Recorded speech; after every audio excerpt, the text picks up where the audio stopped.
dear friends, my dear masters and my dear gods.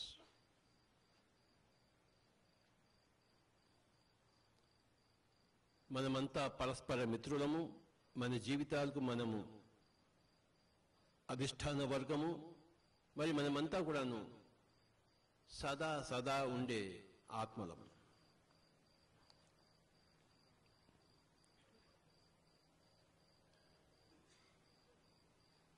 నాతో పాటు చెప్పండి అందరూ గట్టిగా, నేనేం చెప్తాను. మూలాధారము, స్వాధిష్టానము, మణిపూరక, అనాహత, విశుద్ధ, ఆజ్ఞ, సహస్రార. ఇంకోసారి చెప్పుకుందాం. మూలాధార, స్వాధిష్టాన, మణిపూరక, అనాహత, విశుద్ధ, ఆజ్ఞ, సహస్రార. ఇవేమిటో మనం తెలుసుకుందాం. మూలము ఆధారము అయినది మూలాధారము. రెండు పదాలు ఉన్నాయి అక్కడ, ఒకటి మూలము, రెండు ఆధారము. కనుక రెండు కలిపి ఏమవుతుందంటే మూలాధారము అవుతుంది. ఇక్కడ మనం ఉండడానికి మూలము ఆధారం ఏమిటి? మన శరీరం. కనుక ఈ శరీరము మూలాధారం.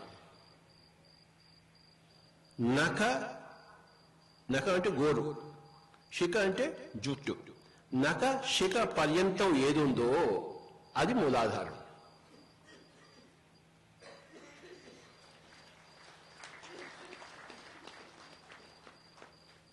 సో ద హోల్ బాడీ, ఈ ఎముకలు, ఈ హార్ట్, కిడ్నీస్, కిడ్నీ స్టోన్స్,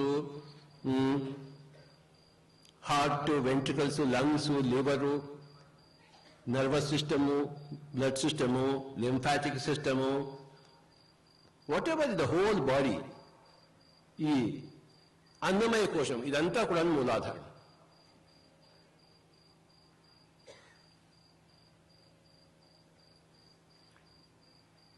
నేను శరీరము అనుకుంటున్నప్పుడు నువ్వు నీ మూలాధార స్థితిలో ఉన్నావు.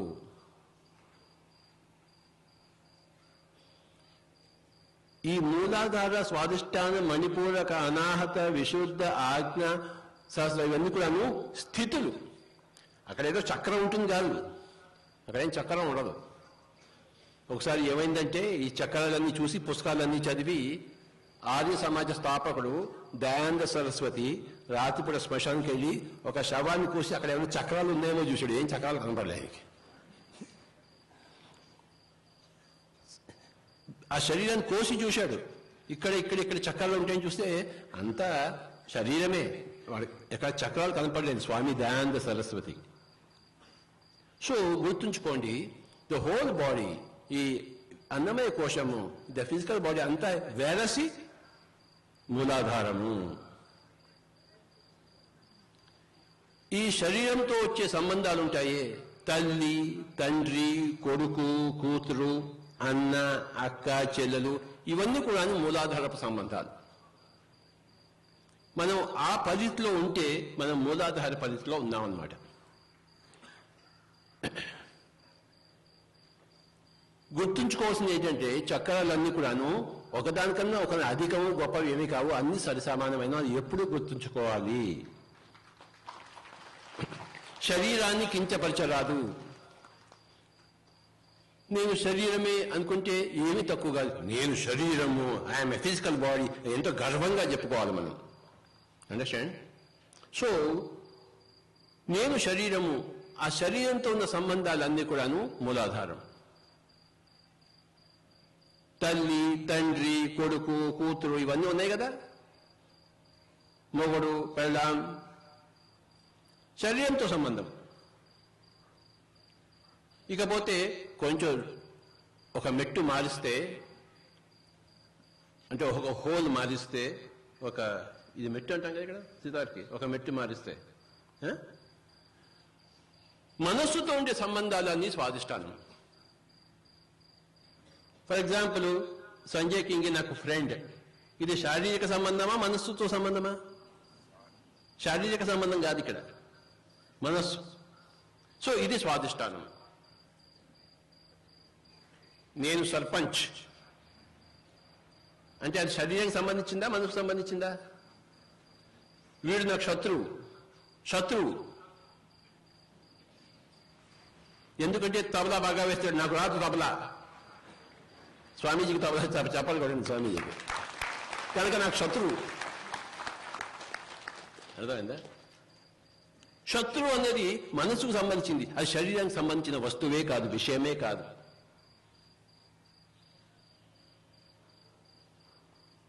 నాకు 1000 రూపాయల జీవితం, ఈ అబ్బాయికి 10,000 రూపాయల జీతం అంటే నాకు అసూయ, కోపం వచ్చేసింది, ద్వేషం వచ్చేసింది. ఈ అసూయ, కోపము, ద్వేషము ఇవన్నీ మనస్సు లెవెల్లో వచ్చే స్వాధిష్టాన చర్యలు. స్వ అధిష్టానం, నేను అని స్వ అన్నది అధిష్ఠించి ఉంటుంది స్వాధిష్టానం. నేను ఎవరు తెలుసా? సర్పంచ్. నేను ఈ ఊరికంతా పెద్దను. అది శరీరం సంబంధించింది కాదు. అది తల్లి, తండ్రి, మొగుడు, పెళ్ళాం, కొడుకు, కూతురు ఇదంతా కూడా శరీరానికి సంబంధించింది. అది మూలాధార స్థితి. రెండవది స్వాధిష్టాన స్థితి. ఇంకో మణిపూరకం అంటే ఏంటి తెలుసా? 2 పదాలు ఉన్నాయి. మణిపూరకం అంటే లోపల డొల్లగానే ఉంది, పైన మణి ఉంది. లోపల ఏమీ లేదు, సత్తా లేదు, కానీ పైన మణి ధగధగ మెరుస్తోంది.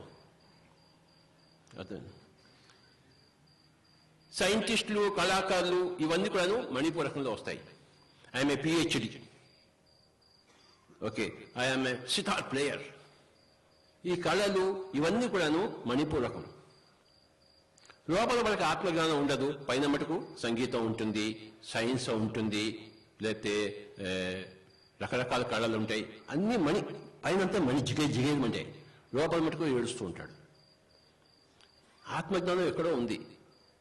కనుక ఫస్ట్ ఇవన్నీ కూడా స్థితులు. మనం ఒక పూర్ణాత్మ నుంచి అంశాత్మగా విడిపడినప్పుడు కొన్ని జన్మలు అందరూ మూలాధార స్థితిలో ఉంటారు. ఆ జన్మలు కొన్ని ఏంటవుతారు? ఒక మెట్టు మార్చి, ఒక మెట్టు ఎదిగి అని చెప్పొద్దు, ఒక మెట్టు మార్చి స్వాధిష్టానంలో ప్రవేశిస్తారు. మూలాధారము ఉంటుంది, స్వాధిష్టానం అంటే 2 స్వరాల్లో వాళ్ళు వాయిస్తున్నారు అన్నమాట. ఇంకొంచెం ఎదిగి 3 స్వరాల్లో వాయిస్తారు. మూలాధారములో వాయిస్తారు, స్వాధిష్టానంలో వాయిస్తారు, మణిపూరకంలో కూడా ఉంటారు. చక్కగా వక్తలు మాట్లాడతారు, గొప్ప వక్తలు ఉంటారు, వాళ్ళంతా మణిపూరకం. ఎంత చక్కగా మాట్లాడాడో ఈ పండితుడు, ఉపనిషత్తులోంచి, వేదాల్లోంచి అంత ఏం టక టక టక టక టక టక చెప్తున్నాడు. ఏమి పాండిత్యము, ఎంత పాండిత్యము. మణిపూరకం అంటే పాండిత్యం. స్వాధిష్టానం అంతా కూడాను మనస్సు యొక్క వికృత చేష్టలు. శరీరం అంతా కూడాను మూలాధారం అంటే శరీరంతో సంబంధాలు. శరీరము, మనస్సు, ఈ మణిపూరకం అనేది బుద్ధి. పాండిత్యం అంటే బుద్ధి, జ్ఞానం కాదు, బుద్ధి. జ్ఞానం వేరే, బుద్ధి వేరే. బుద్ధి ప్రాపంచికము, జ్ఞానము ఆధ్యాత్మికం. కనుక ఆ బుద్ధితో కూడా ఉంటారు. మణిపూరకం చక్కగా ఉంటుంది వాళ్ళ జీవితం. వాళ్ళు కళాకోవిదులు అవుతారు, పండితులుగా ఉంటారు. కనుక పండితుడు అంటే మణిపూరక చక్రం. ఓకే. ఇంకా పోతే అనాహతము. అన్నిట్లో 2 పదాలు ఉంటాయి. మూలాధారంలో మూలము ప్లస్ ఆధారము, స్వాధిష్టానంలో స్వ ప్లస్ అధిష్టాన, మణిపూరకంలో మణి ప్లస్ పూరక, అనాహత ఆ ప్లస్ ఆహత. ఆహతం అంటే ఈ సౌండ్. ఓకే. అనాహత అంటే సౌండ్, ఈ సౌండ్ లేదు, సైలెన్స్.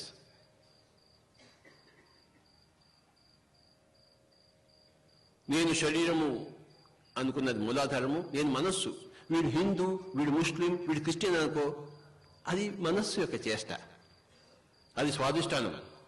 నేను సున్నీ, నేను షియా, నేను శివుడికి సంబంధించిన వాడిని కాదు, నేను వైష్ణవుడికి సంబంధించిన వాడిని, నేను కేథలిక్, నేను ప్రొటెస్టెంట్, నేను కమ్యూనిస్ట్. ఇవన్నీ మనస్సుకు సంబంధించినవి. సో ఇదంతా కూడా స్వాధిష్టానం. నువ్వు శూద్ర, ఈయన వైశ్య, ఐఎమ్ క్షత్రియ. ఇవన్నీ మనస్సుకు సంబంధించినవి. శరీరం ద్వారా ఎవడు క్షత్రియుడు బ్రాహ్మణుడు శూద్రుడు కాదు కదా, ఎవడు హిందూ కాదు. శరీరంకి ఉంటుంది హిందూ శరీరం ఇది. కనుక ఈ మతాలన్నీ ఇవన్నీ కూడాను స్వాదిష్టాన చక్రానికి సంబంధించినవి, స్వాదిష్టాన స్థితికి సంబంధించినవి.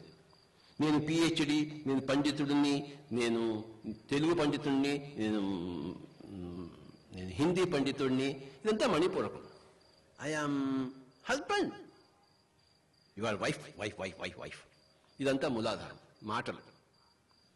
I am sarpanch, I am MLA, I am prime minister, I am Hindu, I am Muslim, I am Shia, I am Sunni, I am Shaivite, I am Vaishnavite.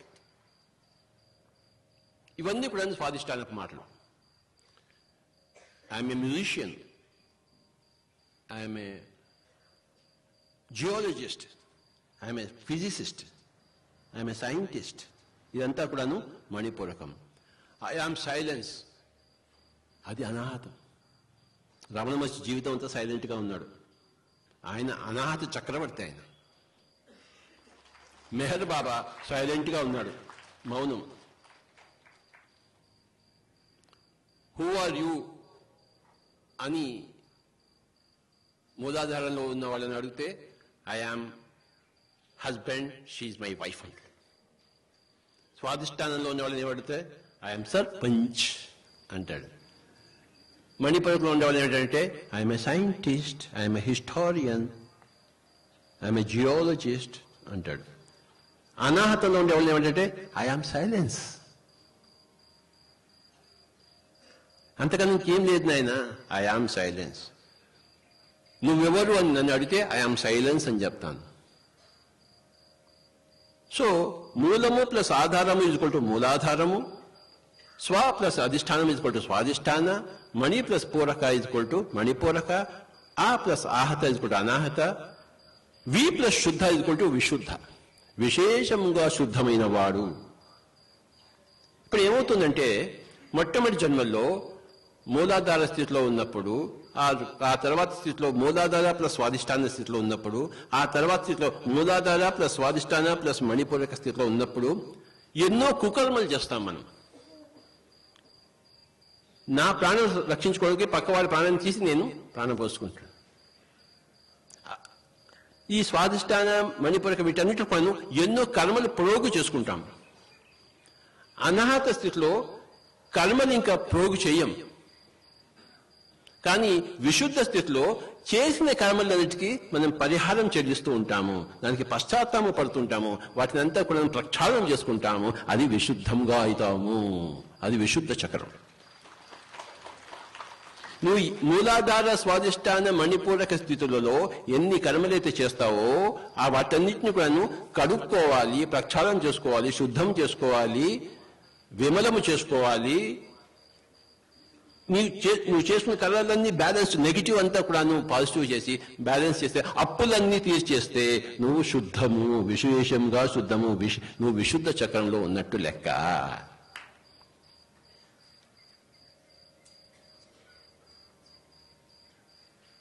నీ కర్మలన్నీ ప్రక్షాళన చేసుకున్న తర్వాత అప్పుడు ఇంకొక స్థితి యాడ్ అవుతుంది. ఏంటంటే అప్పుడు ధ్యానంలోకి వస్తారు అందరూ. ధ్యానమాచక్రం కైలాసపురి ఎక్కడన్నా అందరూ వచ్చేవాళ్ళే, వీళ్ళంతా ఆజ్ఞాచక్రం వాడు. విశుద్ధం అయిన తర్వాత ఇంకా ఆజ్ఞ వస్తుంది. అంటే కర్మలన్నీ లేవు, కర్మ బంధాలు లేవు, అన్నీ అయిపోయినాయి, కానీ సత్యం ఏటో తెలియదు. పుస్తకాల్లో మనం చదివాము, భగవద్గీత చదివాము, మణిపూరకంలో ఉన్నప్పుడు పాండిత్యం అంతా వచ్చింది, కానీ అనుభవం లేదు.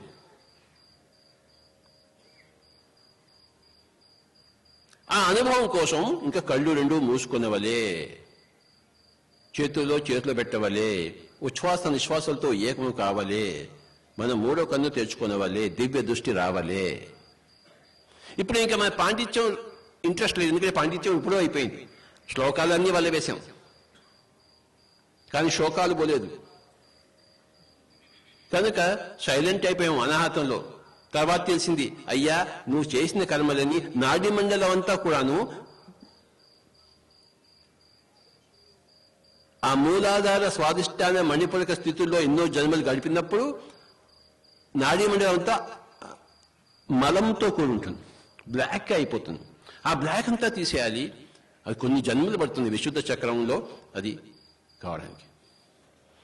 ఆ నాడీ మండలంలో 72,000 నోళ్ళని పుస్తకాలు చెప్తారు, కానీ 2 లక్షలన్నీ మిస్ అయిపోయింది. అక్కడ ఉన్నది 2,72,000 నాడులు.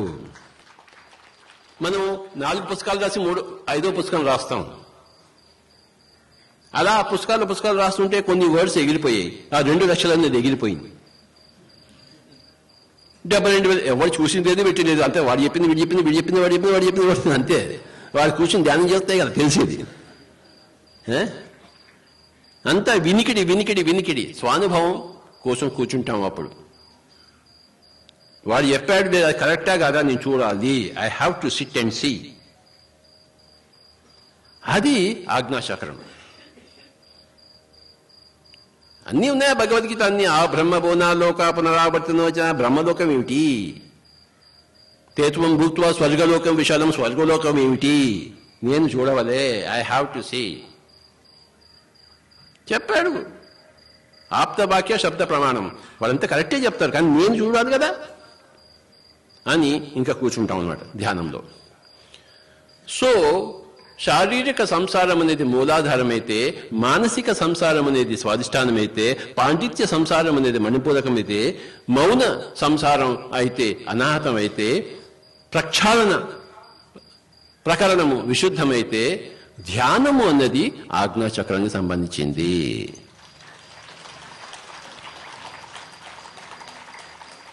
ఇప్పుడు వాడికి ఒకటే ఉంటుంది, నేను అన్ని చూడాలి. 7 శరీరాలు ఉన్నాయట, అన్నమయ, ప్రాణమయ, మనోమయ, విజ్ఞానమయ, ఆనందమయ, విశ్వమయ. నేను చూడాలి. I have to see. హిమాలయాలు ఉన్నాయట, నేను నడిచి వెళ్ళాలి. శ్రీ వేదానంద బాబాజీ గారు నమస్కారం చేద్దాం. మనమంతా హిమాలయాల పుస్తకాల్లో చూసాము, అట్టర్లో చూసాము. ఆయన పోయి అంతా తిరిగి వచ్చారు. అది కాలినాటకన పోయి.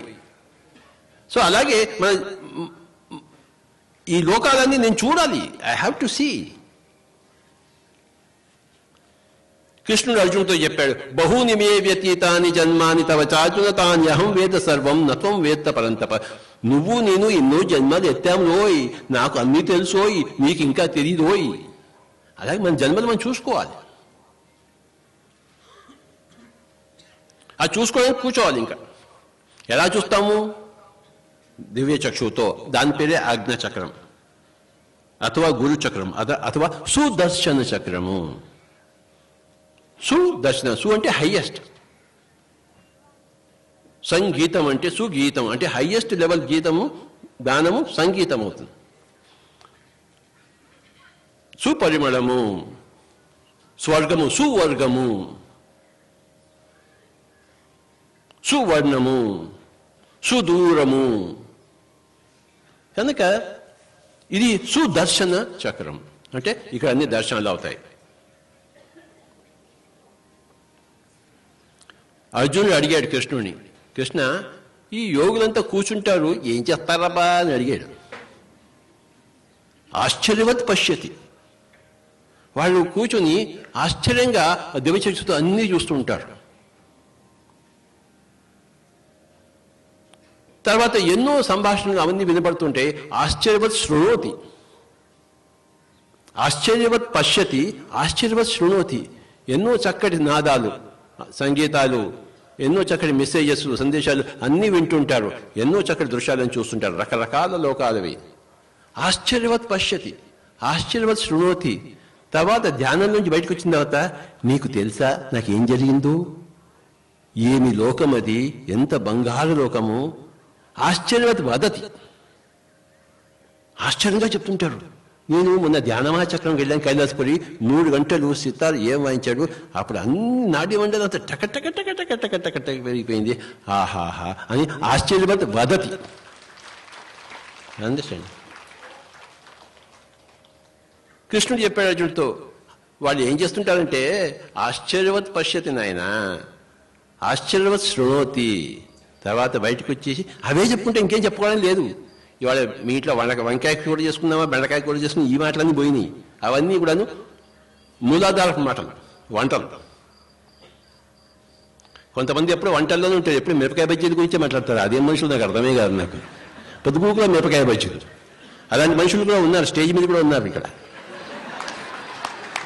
వాళ్ళకి కావాల్సిన పొద్దుగూకులో మిరపకాయ బజ్జీలే. రామచంద్ర ఏం బతుకులో వాళ్ళవి అని హీనంగా చూడవద్దు. అన్ని సరిసమాన ప్రతిపత్తి కలిగి ఉన్నాయి.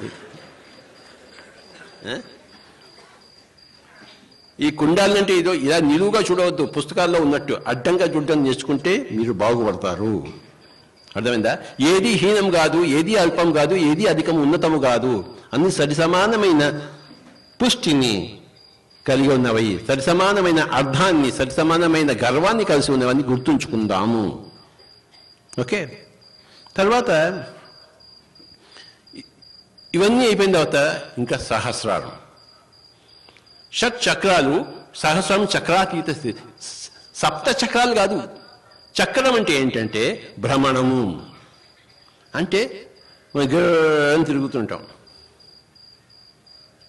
కాసేపు నేను సా మీద వాయిస్తుంటాను, తర్వాత రీకెళ్తాను రిషభం, తర్వాత కాసేపు గాంధారం మీద చుట్టుతూ ఉంటాను, మెల్లిగా మధ్యమం మీద పోతాను, అక్కడ కాసేపు ఆలాపన చేస్తాను, తర్వాత పంచమంకి వెళ్తాను, అక్కడ తర్వాత దైవతం. అంటే ఒక్కొక్క దాన్ని నేను ఎక్స్ప్లోర్ చేస్తున్నాను అనమాట. సో షట్ చక్రాలు ఉన్నాయి. శరీరాన్ని ఎక్స్ప్లోర్ చేస్తే మూలాధారము, మనస్సును ఎక్స్ప్లోర్ చేస్తే అది స్వాధిష్టానము, మరి బుద్ధిని ఎక్స్ప్లోర్ చేస్తే అదేమో మణిపూరకము, మౌనాన్ని ఎక్స్ప్లోర్ చేస్తే అదేమో అనాహతము, మరి కర్మ ప్రక్షాళన జరిగినప్పుడు చేసిందంతా మళ్ళీ కడుక్కుంటున్నప్పుడు అది అంతా విశుద్ధము. తర్వాత ధ్యానంలో మూడోకన్ను ఉత్తేజపరుచుకున్నప్పుడు అదంతా కూడా ఆజ్ఞాచక్రము. మూడోకంతో సత్యం తెలిసిపోయింది, అన్ని లోకాలు చూసావు, త్రికాల జ్ఞానము, త్రిలోక సంచారము అన్నీ అయిపోయినాయి. నువ్వు గురువు అయ్యావు, ఇక్కడ గురువు అవుతాడు. ఇది గురు చక్రం. నువ్వు గురువు అయిపోయావు. గురువు అంటే బరువైన వాడు. దేంతో బరువైనవాడు? జ్ఞానముతో.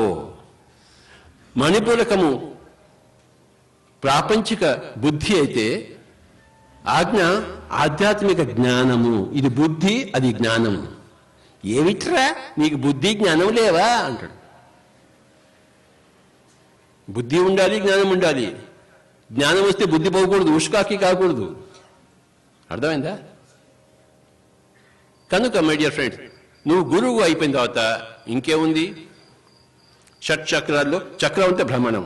అంటే నువ్వు కొన్ని జన్మలు మూలాధారం మీద స్పెషలైజ్ చేస్తావు, తర్వాత కొన్ని జన్మలు స్వాధిష్టానం మీద, మనస్సు యొక్క చేష్టల మీద స్పెషలైజ్ చేస్తావు, తర్వాత ప్రాపంచిక ఈ యొక్క విద్యల పట్ల నువ్వు స్పెషలైజ్ చేస్తావు, తర్వాత కొన్ని జన్మలు మౌనంగానే నువ్వు ఉంటావు, తర్వాత జన్మలు ప్రజలకు సేవలు చేస్తూ నువ్వు విశుద్ధంలో ఉంటావు.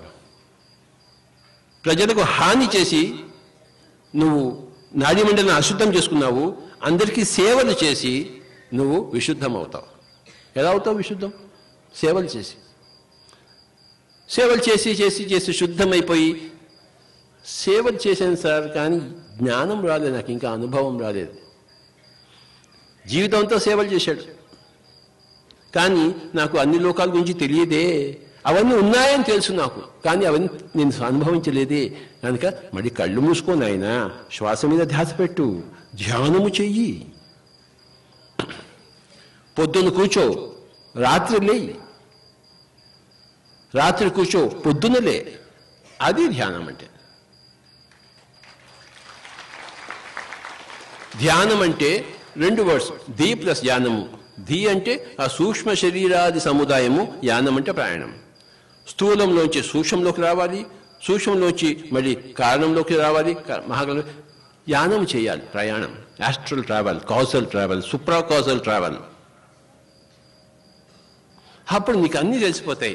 ఓహో, అప్పుడు ఇంకా చక్రాతీత స్థితి. చక్రం అంటే కొన్ని జన్మలు ఇక్కడ, కొన్ని జన్మలు ఇక్కడ, కొన్ని జన్మలు ఇక్కడ, కొన్ని జన్మలు ఇక్కడ, కొన్ని జన్మలు ఇక్కడ.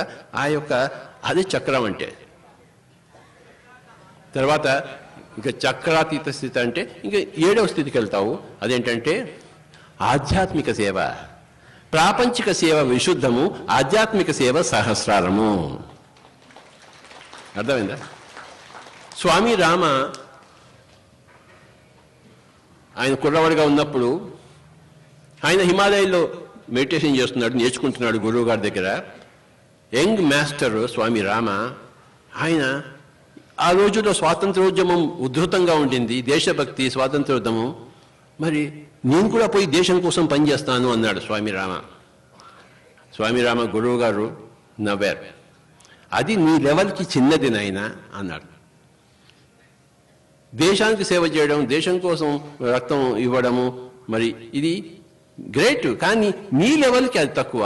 నువ్వు ఆధ్యాత్మిక సేవ కోసం పుట్టిన వాడివి కనుక ఫస్ట్ ఆధ్యాత్మిక సాధన చేయి, తర్వాత ఆధ్యాత్మిక సేవ చేయాలి. అంటే అందరికీ ధ్యానం నేర్పించడమే, అదే ఆధ్యాత్మిక సేవ. ధ్యానము అభ్యాసం చేయడము, ధ్యానంలో పరాకాష్ఠ పొందడము ఆజ్ఞాస్థితి అయితే, ఇంకా అందరికీ ధ్యాన సేవలు అందించడము. అంటే లోక కళ్యాణం కోసం ఉండేవాడు, ఆధ్యాత్మికంగా లోక కళ్యాణం కోసం ఉండేవాడు సహస్రారంలో ఉండేవాడు, ప్రాపంచికంగా లోక కళ్యాణం కోసం ఉండేవాడు విశుద్ధము. ప్రాపంచంగా లోక సేవలని చేసిన తర్వాత ఇంకా ఆధ్యాత్మిక అనుభవం కావాలి కనుక, ఆధ్యాత్మిక జ్ఞానము కావాలి కనుక, జ్ఞానాన్ముక్తి కనుక ఆ జ్ఞానం కోసము ఇంకా కూర్చుంటాడు ధ్యానంలో. ధ్యానం వల్ల జ్ఞానము, జ్ఞానం వల్ల ముక్తి. ఇక ముక్తి వచ్చిన తర్వాత తాను దుఃఖరహితుడైన తర్వాత, తాను నిర్వాణ, పరినిర్వాణ, మహాపరినిర్వాణ స్థితిలో అన్నింటినీ పొందిన తర్వాత ఇంకా అందరికీ చెప్పడమే ఉన్న పని. అందరికీ ఆ ధ్యానం చెప్పడమే సహస్రార స్థితి. పిరమిడ్ మాస్టర్లు అందరూ సహస్రార స్థితిలో ఉన్నవారు. సహస్రార స్థితిలో ఉన్నారంటే వాడికి సంసారం ఉండదు, పెళ్ళాం ఉండదు, మొగుడు ఉండదు, పిల్ల ఉండదు కాదు. ఫస్ట్ జన్మలో మూలాధారంలో ఉంటాము, తర్వాత జన్మలో మూలాధారము ప్లస్ స్వాధిష్టానంలో ఉంటాము, తర్వాత జన్మలో మూలాధారము ప్లస్ స్వాధిష్టానం ప్లస్ మణిపూరకంలో ఉంటాము, తర్వాత జన్మలో మూలాధారము స్వాధిష్టానము ప్లస్ మణిపూరకం ప్లస్ అనాహతంలో ఉంటాము, తర్వాత జన్మలో మూలాధారము స్వాధిష్టానము ప్లస్ మణిపూరకం ప్లస్ అనాహతం ప్లస్ విశుద్ధంలో ఉంటాము, తర్వాత జన్మలో మూలాధారము ప్లస్ స్వాధిష్టానము ప్లస్ మణిపూరకము ప్లస్ అనాహతము ప్లస్ విశుద్ధం ప్లస్ ఆజ్ఞాలో ఉంటాము. చివరి జన్మలో మూలాధారంలో ఉంటాము, సంసారం చేస్తాము. ఓకే, స్వాధిష్టానంలో ఉంటాము, మణిపూరకంలో ఉంటాము. అప్పుడు కూడా అన్ని విద్యలు నేర్చుకుంటుంటాం. ఇది అనంతంగా సాగేవి. మౌనంగానూ ఉంటాము, కానీ సేవలు విశేషంగా ఆధ్యాత్మిక సేవలు, ధ్యానము నేర్పించడము.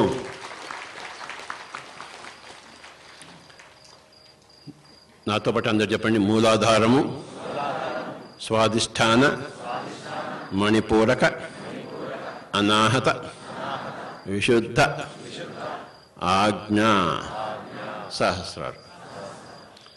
ఈ 7 స్థితులు చక్కగా ఒకటే జన్మలో పక్వంగా జీవితానికో 100% మూలాధారముగా, 100% స్వాధిష్టానంతో, 100% నువ్వు గ్రామ సర్పంచ్గా ఉన్నప్పుడు కరెక్ట్గా సర్పంచ్గా ఉన్నావు. నీ డ్యూటీ నువ్వు చేయాలి. స్వాధిష్టానం సర్పంచ్ అయితే, ఎమ్మెల్యే అయితే, permission, you have to do your duty.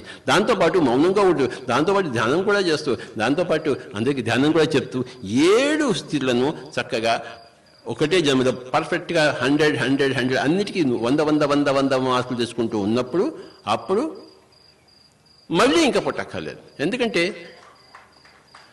అన్నీ చేసావు కదా. అప్పుడు కాలేజ్ లెవెల్కి వెళ్తాం. ఇది స్కూలు, భూమండలం స్కూల్ నుంచి బయటకు పోయి కాలేజీ పోయి అక్కడ కొన్ని లోకాలు సృష్టించడము, కొన్ని జంతు సామ్రాజ్యాలను సృష్టించడము, కొన్ని వృక్ష సామ్రాజ్యాలను సృష్టించడం.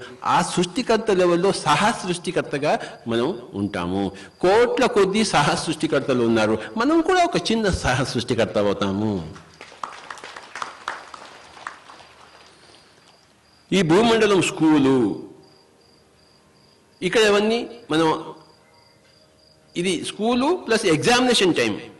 నువ్వు హాస్టల్ బోర్డ్స్లో కాల్చవలసినప్పుడు అక్కడ అన్ని నేర్చుకుంటావు. నేర్చుకున్నవి నువ్వు సరిగా నేర్చుకున్నావు లేదని పరీక్ష కోసం భూలోకం వస్తాం. ఎగ్జామినేషన్. ఇక్కడ మనకేం తెలియదు, పుస్తకాలు ఉండవు. పైలోకాల పుస్తకాలు ఉండి మనం రాస్తాము, ఇక్కడ పుస్తకాలు లేకుండా రాయాలి, మెమరీతో రాయాలి. ఇక్కడ ఆ జన్మలన్నీ, ఆ లోకాలన్నీ అన్నీ మర్చిపోయి వస్తాము. ఇప్పుడు నువ్వు జీవించి ఎలా జీవిస్తావు చూద్దాం. అంటే మన ఇంట్యూషన్తో, అంతరావబోధతో మనం కన్సల్ట్ చేస్తూ మనం జీవించాల్సి వస్తుంది. ఇదంతా కూడాను ఆధ్యాత్మిక విజ్ఞానము. జ్ఞానము అంటే నేను శరీరం కాదు ఆత్మ అని తెలుసుకుంటే జ్ఞానం అయిపోయింది. కానీ విజ్ఞానానికి జ్ఞానం తర్వాత విజ్ఞానం ప్రారంభమవుతుంది. ఇంకా మూలాధారం ఏమిటి, స్వాధిష్టానం ఏంటి, నాడీ మండలం ఏమిటి, రకరకాల ఇవన్నీ కూడాను చిలువలు పలువగా మహా విజ్ఞానం ఉంటుంది. మహా అనుభవంతో